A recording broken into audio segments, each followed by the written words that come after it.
주일이 되겠습니다. 이 성례 주일을 통하여서 하나님의 크신 은혜가 여러분들의 삶 가운데 넘쳐날 수 있기를 주의 이름으로 축원합니다. 성례전은 굉장히 중요한 예식이 됩니다. 성육신 사건과 일맥상통한 점 때문입니다.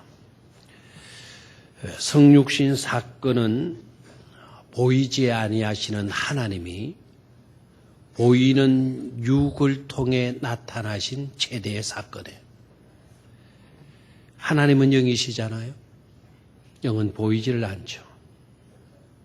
영이신 보이지 않은 하나님이 보이는 물질을 통해서, 육은 물질이잖아요. 물질을 통해 나타나신 최대의 사건이 성육신 사건이에요. 곧 성탄절이 되는 거죠. 세계적인 기쁜 날. 성례전도 그렇습니다. 영적 실체를 보이는 물질로 표현해주는 실제적 예식이 되어지는 겁니다. 영적 실체라는 것이 바로 뭡니까? 우리가 예수를 믿어서 구원받았어요. 재용서함 받았어요. 재용서함 받았는지 안 받았는지 겉모습 봐가지고 몰라요. 구원받은 사람인지 구원받지 못한 사람인지 겉으로 드러나지를 않아요. 하나님의 백성으로 하나님의 양식을 먹고 사는 사람인지 썩어질 것만 먹고 사는 사람인지 구분이 안 돼요. 바로 그러한 일을 보이는 물질로 표현해주는 실제적 표로서의 의식이 바로 성례전인 것입니다. 그래서 이 성례전도 굉장히 중요한 예전이 아닐 수가 없습니다. 우리 개신교 모든 교회는 성례를 이렇게 정의합니다. 아주 간단 명료하게 정리했어요. 너무나도 간단하고 너무나도 명확하게. 성례란 뭐냐? 우리가 하나님의 은혜를 받는 방편이다. 하나님의 은혜를 받을 수 있는 방법이고 수단이다. 성례를 통해서 그렇게 된다. 성례란 뭐냐? 성례란 하나님께서 우리에게 내미신 은혜를 보증하는 정표이다. 성례라는 게 하나의 정표라는 거예요. 보증, 정표라는 거예요.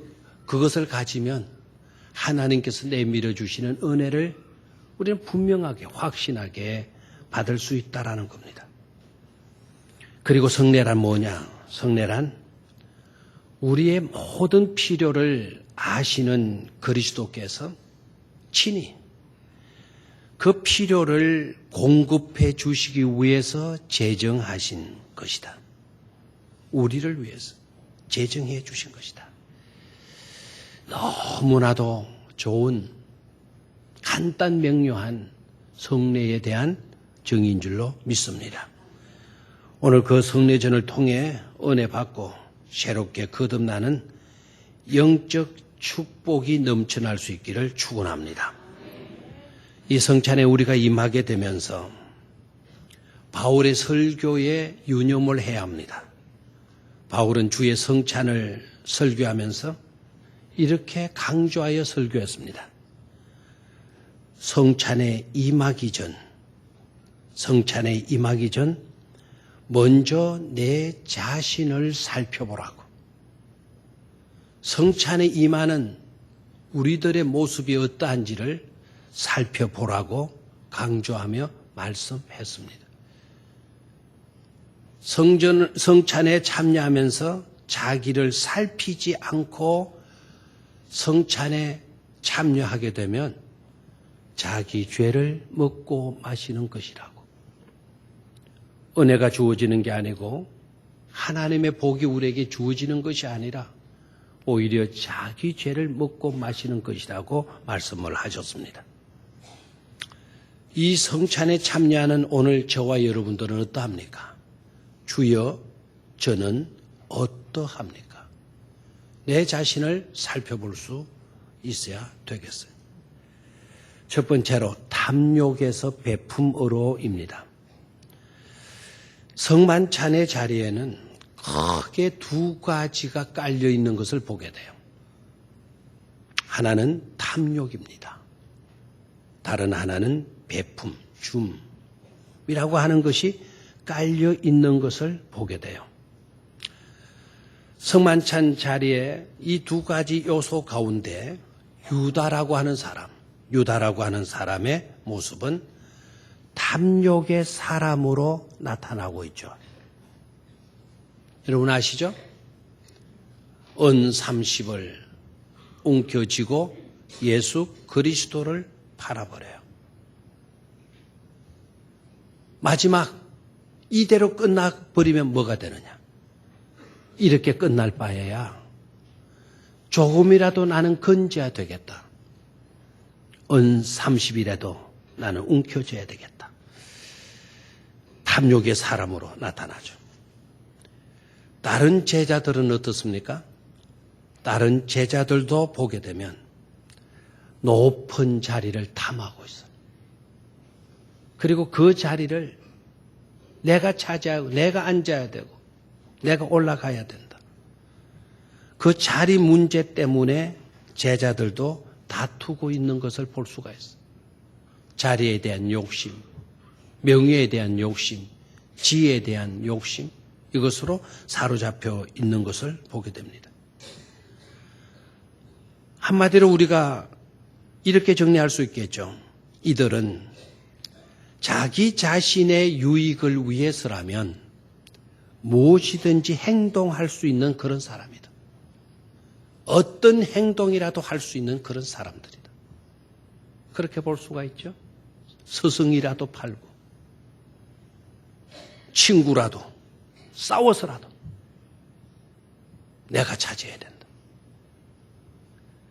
결정적인 문제는 유월절 음식을 이들이 먹으면서도 지금 이 기간은 유월절 음식을 먹는 자리예요. 그 자리에서 예수님이 성만찬을 행하시잖아요.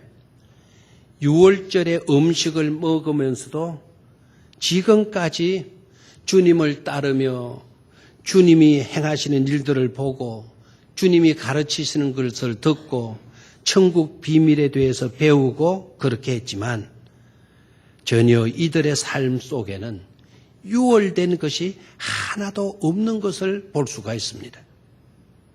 시기하고 다투고 욕심부리고 탐욕하고 하는 이런 모든 것들은 재앙만 넘어갈 게 아니라 이러한 요소들도 다 넘어가 버렸어야 하는데 하나도 이런 것이 넘어가 버리지 않고 그대로 있는 것을 보게 됩니다.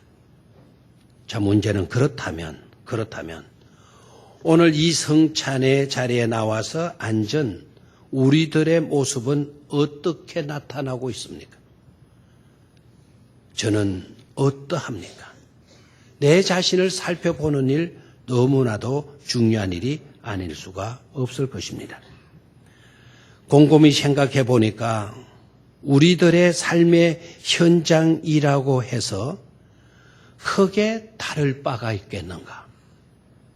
곰곰이 솔직하게 내 자신의 모습을 들여다보면 제자들의 모습이나 오늘 우리들의 모습이나 별 다를 게 없는 것 같아요.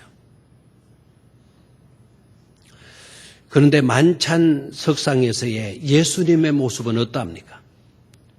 만찬 석상에서 예수님의 모습은 주시는 분으로 나타나고 있습니다. 떡과 잔을 주십니다. 단순히 떡과 잔을 내밀어 주시는 주님 아니시잖아요? 떡과 잔 속에 들어있는 비밀. 이 떡은 내가 너희를 위하여 찢겨져야 할 내 몸이다. 라고 말씀하시면서 그 몸을 찢으셔서 제자들에게 주셨어요. 그리고 잔은 무엇입니까? 내가 너희를 위하여 흘려야 할 후속의 피, 대속의 피라고 말씀하시며 새 언약의 피라고 강조하시면서 피는 생명이잖아요.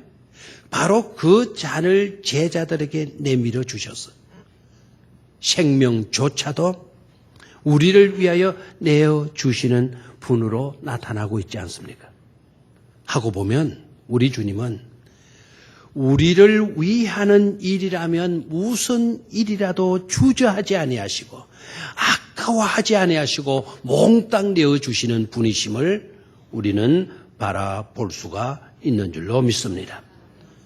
오늘 성찬 예식을 통하여서 그렇다면 바로 우리가 주님이 주시는 그 살과 주님이 주시는 그 피, 그 생명을 우리가 받게 될 것인데 주님께서 주시는 그것을 우리가 받게 되어진 것에 대해서 여러분 참으로 기뻐할 수 있게 되기를 축원합니다. 그리고 그것을 받게 되면서 우리의 삶이 더 이상 탐심과 탐욕과 시기와 질투와 다툼 같은 그와 같은 모든 부정적인 요소들을 다 유월시켜 버리고 줌의 삶, 베품의 삶으로 나아갈 수 있어야 될 줄로 믿습니다. 두 번째로 사탄의 조종에서 하나님의 뜻으로입니다. 오늘 말씀을 보면 유다가 예수를 팔았다, 팔아치워 버렸다라는 원어의 뜻을 가진 단어가 나오고 있습니다. 팔아치워 버렸다. 팔아치워 버렸다라는 것이 바로 뭡니까? 뭐를 얻기 위해서, 가지기 위해서 있던 것을 없애버렸다라는 것이죠. 뭔가를 취하기 위해서 있던 것을, 원래부터 있던 것을 없애버렸다. 팔아치워버렸다라는 겁니다. 누가 그렇게 합니까? 유다가 그렇게 했습니다. 은 30을 움켜쥐기 위해서 자기를 불러주고 자기를 써주고 자기를 믿어주고 자기를 사랑해주고 자기를 사랑하되 끝까지 사랑해주는 그 서성 예수를 팔아버리고 말지 않습니까? 돈은 취했지만 원래 있던 예수를 팽개쳐 버렸어요. 유다는 주님으로부터 선택받은 사람입니다. 주님의 사랑과 주님께로부터 신임을 받았던 그런 사람입니다. 지금 유다의 모습은 주님도 팽개쳤고 구원도 팽개쳤고 천국도 팽개쳐 버리고 말았어요. 그리고 그가 가는 길은 배신의 길을 가고 말하죠.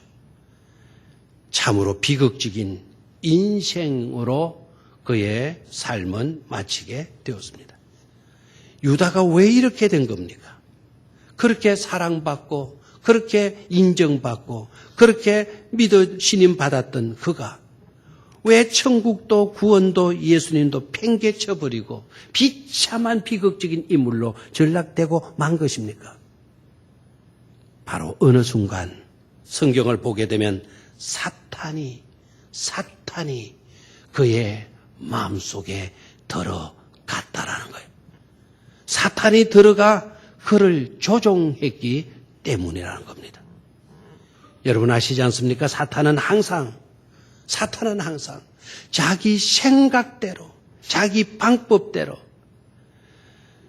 자기의 삶이 항상 최상의 삶인 양 그렇게 미혹한다는 사실을 알고 있지 않습니까? 항상 사탄의 미혹을 받게 되면 항상 나만 놀아요. 내 방법만 온전해요. 나는 최상의 삶을 사는 것처럼 그렇게 미혹시켜 버리고 마는 것입니다. 항상 네 좋을 대로 해라. 네 하고 싶은 대로 얼마든지 해라. 왜 눌려서 사느냐? 왜 갇혀 사느냐? 왜 매여서 사느냐? 네 마음대로, 네 좋을 대로 해. 사탄의 미혹입니다. 그리고 사탄의 미혹은 항상 이 세상 것들이 전부이냐, 썩어질 것들이 전부이냐, 보이는 것들이 전부이냐, 그것에 몰입하며 살도록 만드는 것이 사탄의 수법입니다.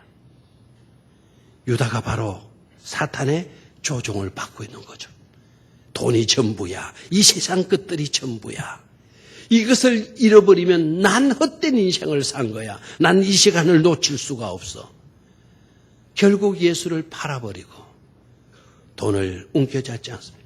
사탄이 그를 조종했기 때문이죠. 주님께서는 오늘 성찬 예식을 친히 제정을 하셔요.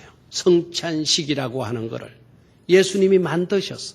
성찬 예식을 제정하시고 바로 그 성찬의 자리에서 떡과 잔을 통하여 그것을 찢으시고 그것을 부어서 제자들에게 주셔요. 떡은 제 용서와 대구속의 사건을 예시해 주시는 것 아닙니까?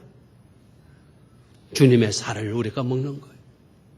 주님의 피를 우리가 마심으로 우리의 모든 험악했던 흉악한 모든 그 많은 죄악들이 깨끗이 씻음받고 용서된 구속의 사건을 미리 보여주는 것이 바로 성찬 예식이에요. 그래서 그 성찬 예식을 우리 주님께서 제정하시고 그 일을 행하셨어요. 그것이 곧 하나님의 뜻이었습니다. 그것이 곧 우리 주님이 하실 일이었던 것입니다. 그리고 주님은 철저히 하나님의 뜻에 의해 이끌림을 받는, 조종받는 삶을 사셨습니다. 그러므로 성례에 참여한다라는 것은 우리는 깨달아야 돼요. 사탄의 영역에서 벗어나서 사탄이 조종하는 삶에서 벗어나서 말씀이 조종하고 은혜가 조종하고 주님의 몸이 조종하고 주님의 피가 조종하는 그와 같은 영역 속으로 주님의 영향력 아래로 들어가는 것임을 깨닫기를 축원합니다.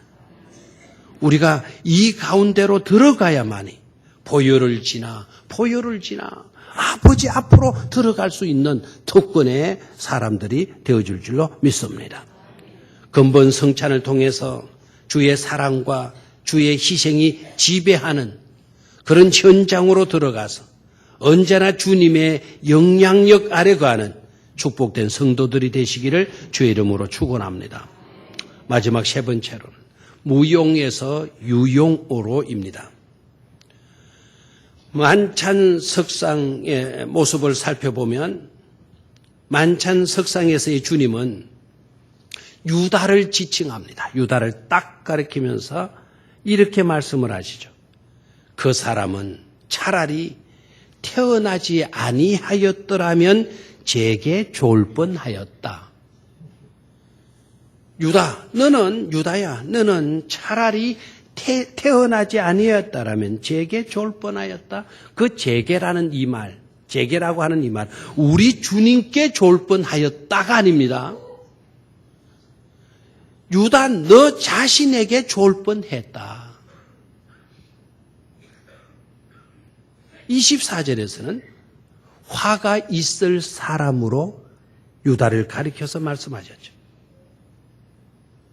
없는 것이 더 나을 사람, 화가 있을 사람, 생각해봐요. 없는 것이 더 나을 사람. 그것도 남들에게가 아니에요. 자기 자신에게 없는 것이 더 나을 나. 얼마나 서글픈 일입니까? 유다가 어떤 사람입니까? 유다는 딴에는 잘나고 딴에는 아는 것도 많고 똑똑하고 해서 비평도 많이 했던 사람 아닙니까? 황유옥합을 쏟아붓는 여인을 향해서 왜 이렇게 쓸데없는 짓을 하느냐? 왜 이렇게 낭비하는 허비하는 행동을 하고 있냐고. 이럴 것이 아니라 이것을 팔아서 가난한 자에게 주어야지. 가난한 사람 돕는 구제로 써야지. 왜 이렇게 쏟아부어서 낭비하느냐고. 비평도 많이 하고. 왜 쏟아서 이렇게 낭비하느냐고. 가난한 사람 나눠줘야 돼. 이건 자기 주장이에요. 합리적으로 보게 되면 쏟아 땅바닥에 부을 것이 아니라 팔아서 조금이라도 한 푼이라도 수많은 가난한 사람들이 있는데 그 사람들 돕는 것이 더 낫는 것 아니 합리적인 생각이에요. 그런 점에 뛰어났던 가룟 유다인데 그런 가룟 유다를 향하여서 없는 것이 더 나을 사람으로 취급받아. 차라리 태어나지 아니하였더라면 제게 좋을 뻔하였던 사람이라고. 왜 이렇게 취급을 받아야 하는 것입니까? 그런데 예수님을 보십시오. 예수님은 이 세상 기준으로 보면 예수님만큼 바보가 없어. 영락없는 바보입니다. 모든 것을 다 주셔요. 모든 것을. 살을 찢으셔서 주신다 그랬잖아요. 한 방울의 피도 남김없이 다 쏟아 부어 내밀어 주시지 않았습니까? 그러면 자신이 죽는 건데 죽음을 불사하시면서까지 그것을 자격이 있는 모든 것을 제자들에게 우리들을 위해서 내어주셨어. 자격이 있습니까? 뛰어난 우리들입니까? 조금 있으면 다 주님을 모른다고 부인할 사람들이고 다 배신해서 도망갈 그와 같은 사람들인데 그것을 아시면서도 살을 찢어주시고 피를 흘려주신다. 그러면서도 축복하셔요. 축복. 그러면서도 끝까지 유다마저도 끝까지 사랑하시고 계세요. 누가 이 세상에 그렇게 한단 말입니까? 누가 이렇게 한단 말입니까? 그러나 주님은 하십니다. 왜 우리 주님은 그렇게 하십니까? 바보이시기 때문에 그렇습니까? 우리 주님은 그 어떤 것도 판단할 수 없는 그와 같은 무능력의 사람이시기 때문에 그러시는 것입니까? 그렇지는 않습니다. 바로 우리의 주님이 되시기 때문인 것입니다. 나를 책임져 주시고 나와 함께 해 주심으로 우리를 복되게 해 주실 분이시기 때문에 모든 것을 쏟아부어 주시는 줄로 믿습니다. 또한 우리 주님은 그 누구에게도 없어서는 안 될 소중한 분이시니까. 유다는 자기 자신에게도 있어서는 안 될 사람이었지만 우리 주님은 그러한 자에게까지 우리 모두 그 누구에게도 없어서는 안 될 꼭 있어야만 하시는 소중한 분이시기 때문에 우리 주님은 그렇게 해 주시는 줄 믿습니다. 성찬상에서의 나도 그렇다면 주님의 살과 주님의 피에 오늘 우리들이 참여하게 될 건데 그렇게 참여함으로써 주님이 행하셨던 삶처럼 모든 것을 주면서도 축복하는 그래서 그 누구에게도 없어서는 안 될 유용의 사람으로 나아갈 수 있기를 주의 이름으로 축원합니다. 하나님 아버지 2014년도